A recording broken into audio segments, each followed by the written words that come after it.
গতকাল রাত্রে ছোট সতীন পূর্ণিমার মেয়েবাবু হয় সি সেকশনের মাধ্যমে।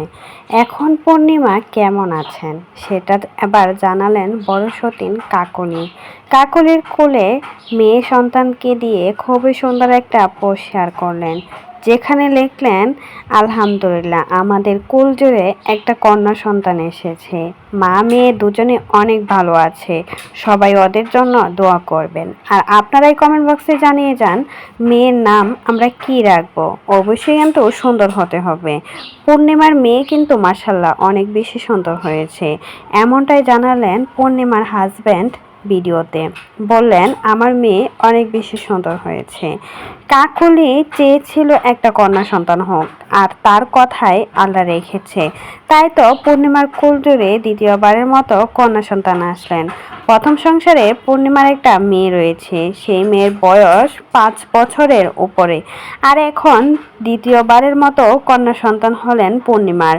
পূর্ণিমা আর কাকলি দুজনেই কিন্তু চেয়েছিল তাদের একটা মেয়ে হোক, কারণ তাদের সংসারে কিন্তু একটা ছেলে সন্তান রয়েছে। তাই সবারই ইচ্ছে ছিল তাদের জন্য একটা ফুটফুটে কন্যা সন্তান হয়, আর সেটাই হয়েছে সবার সাথে। আর সবাই অনেক বেশি খুশি পূর্ণিমার মেয়েকে নিয়ে, কারণ সবার মনের আশা পূরণ হয়েছে।